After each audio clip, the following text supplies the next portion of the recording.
surprisingly good movie. Yeah, actually it was. Because the trailer did not leave me wanting to watch it. Not one bit.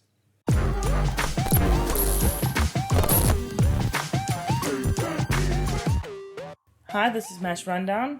If you enjoy movie reviews and trailer reactions, you're in the right place. So why not subscribe and hit the like button down below. We're going to be continuing on with our Top Tuesday with the review for Secrets and Lies, number 94. Secrets and Lies is a 1996 film written and directed by Leigh, starring Marianne Jean-Baptiste as Hortense Cumberbatch, Brenda Blethyn as Cynthia Rose Purley, Claire Rushbrook as Roxanne Purley, and Timothy Spall as Maurice Purley. This movie feels surprisingly real at its look at family dynamics, especially the character Hortense, because her adoptive mother has just died, and we look at her journey towards finding her birth mother. And obviously, as you can imagine, there's a lot of difficult emotions in that, not only for Hortense, but for her birth mother as well. And everyone else related to the birth mother. Because, these things don't only fall on one person. The movie really focuses on three main nucleuses. The Hortense is one of them, Maurice and his wife is another, and then Cynthia and the daughter is the third. And when Hortense comes and interacts with the other two nucleuses, her search for truth exposes the secrets and lies that's festering within the families. And I think festering is a good word because there's a lot of dysfunction within the families, especially within the communication between the different nucleuses, because there's a lot of lies, there's a lot of secrets. Like we said, it's very real. It feels like real families. It feels like this could actually be happening in the streets in the UK. Like, it's not unbelievable. And every single cast member was great. Like, they were believable, they embodied their characters very well, they made each character their own. I know the director was very keen on them making each character their own, so they got a lot of time to improvise each character and improvise their lines. They were given their own secrets and their own lies, but they weren't told about anybody else's during the filming. So when Cynthia meets Hortense, she didn't know Hortense was going to be black until she met her during the filming, during that scene, and it was, oh, this is Hortense. This is my daughter. So the reaction's a lot more real. So I like that. I like that he almost kept it a secret from everybody except for the people that knew the secrets, which created a lot more authentic reactions. I think in saying that, the character development was really done so well, and I think that's because they got a lot of license to improvise and get into their character. And it was a rather long movie, 2 hours 20 or something like that. And even though it was long, it didn't feel long because they did spend a little bit of time introducing us to each character. So it really felt like we knew all 7 central characters. Yes. And this meant that their motivations and everything, come the end of the movie, made total sense. Every action they took was like, that makes sense for your character. I'm not usually a fan of dramas, but I did keep focused the whole movie because it was long, but it was still interesting. The pacing was good. Which is not to say that it was fast. It was purposeful. It was meticulous. They took their time with the storytelling. So there was a lot of focus on the character development throughout it. And I think that's what made the movie interesting because they didn't focus on special effects or anything like that. It was merely on the individuals, their personality, who they are, and how that affects the relationships around them. The only real special effects were probably in Maurice's studio, photography studio, where we saw quite a choppy editing. It was completely different to the rest of the movie.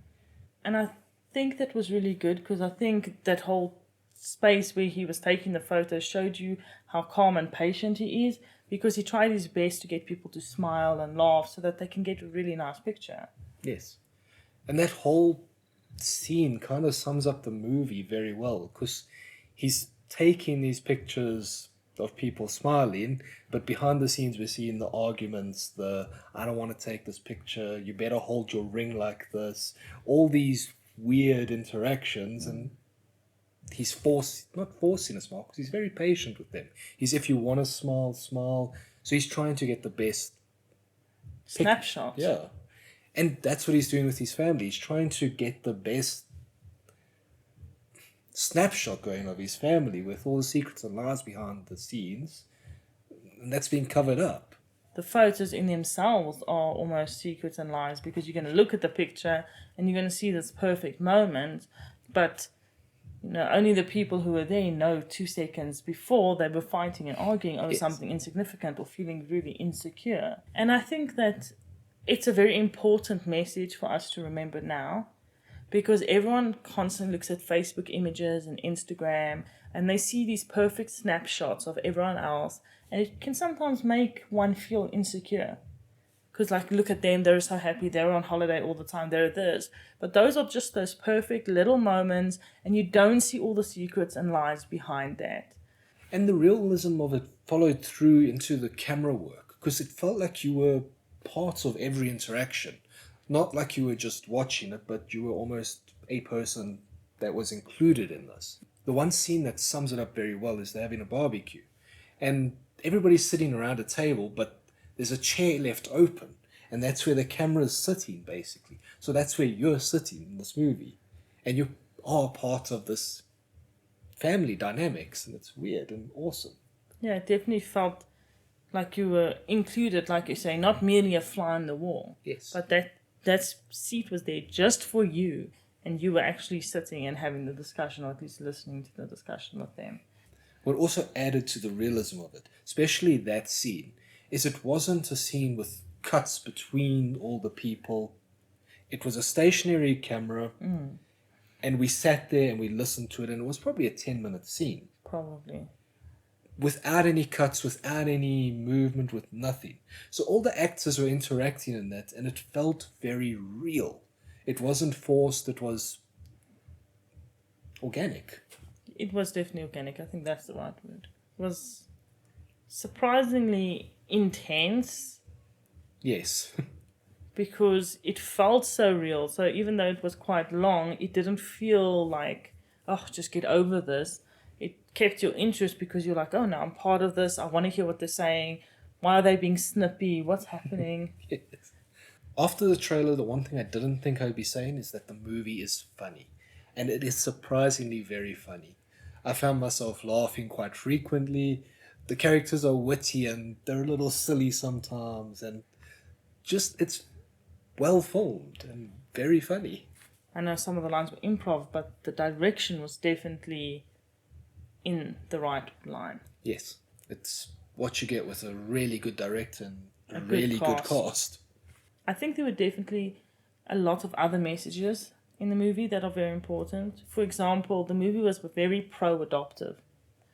Because you get a look at Hortense's life now. She's an optometrist. She's doing quite well. She's quite upper class, or at least middle upper class. Yeah. And she even has a car, which is a big deal in the movie. Yes. So she's done well. And then you look at Cynthia and you realize, Cynthia would never have been able to do that because she was so young when she had Hortense. And she's a factory worker. She was 16. Yeah. So it was the right choice for her, and it was the right choice for Hortense. And I think because of that, they are able to rebuild this relationship, or rather build a relationship, because they know that it was the right choice at that moment for Hortense and for Cynthia. And I'm not sure if the movie set out to be pro-adoption, but definitely is. And then the socio-economic classes were also quite important, like we touched on, with Hortense being slightly more well off, as well as the brother. And then obviously you have Cynthia, which isn't well off at all. Yeah. And you kind of get this feeling that she's kind of a bit bitter with her brother about it. Yes. And you actually do find out why. So there's reasons and motivations for everything. And it just goes back to everything being done so well, because, like you said, there are reasons for everything. How everybody treats each other. There's a deeper reason, there's a deeper secret, there's a deeper lie to it. What I think summed up the socioeconomic differences very well is when Hortense takes her mother out to The Italian restaurant. Yes. And the food comes, and Hortense takes her napkin, she lays it down on her lap, she picks up her forks, and she starts eating. As soon as the food arrives, Cynthia's like straight digging in. That's it. She wants her food. Yeah, and it makes sense because Cynthia doesn't really get to eat very much, never mind nice out food.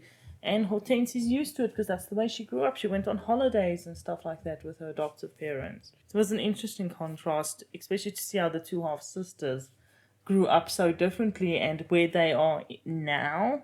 Because one got to go to university and the other one is a street sweeper. Yeah. You know, and I think it also just touches a little bit on what's very much in our media in South Africa at the moment with higher education and opportunities that more well-off people have versus people who don't have money. And then to close off, there's two really good messages you can take from this movie. The first is obviously don't lie. Yeah, don't keep secrets and don't lie. Because at the end of the movie, when everything's revealed, there is a sense of closure. It does move the family forward. And the lies just fester there. The secrets just fester. It's naturally a good thing. Because there were a lot of areas where people would say triggering things to each other, but they were triggering only for the person who it was said to, because the other person didn't know that they were triggering. Yes. And had they known, it would have been better, and it was better in the end. Yes. And then, obviously, the last message, I think, is that all families have dysfunction.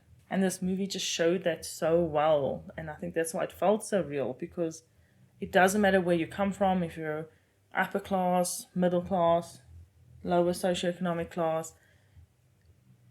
Everyone has secrets, everyone has lies, and every family has dysfunction. And that leaves us with the ratings. I think I would give it a 7. I'm going to give it a 7 as well. So that leaves it with a 7. I think it could have gotten higher if we liked dramas. Yeah. Because I surprisingly enjoyed this, even though it's not my favorite genre. So I think a 7 is really good for us. Yeah. Look, it's not to say it's bad. I mean, we couldn't really even think of anything bad about the movie. But overall, it's just not what we generally watch. But still great, though. And just in terms of who's going to watch it or who might enjoy watching it, I think anyone who really likes dramas, and even if you don't like dramas, you probably will like it because we both did, and we generally don't watch those type of movies. I think it's a nice reminder on the fact that not everything is as perfect as it seems, especially those snapshots, and that all families have dysfunctions. So I think it's a good thing to watch. So let us know in the comments down below. Have you seen Secrets and Lies? What did you think? Don't forget to like and subscribe. Bye. Later.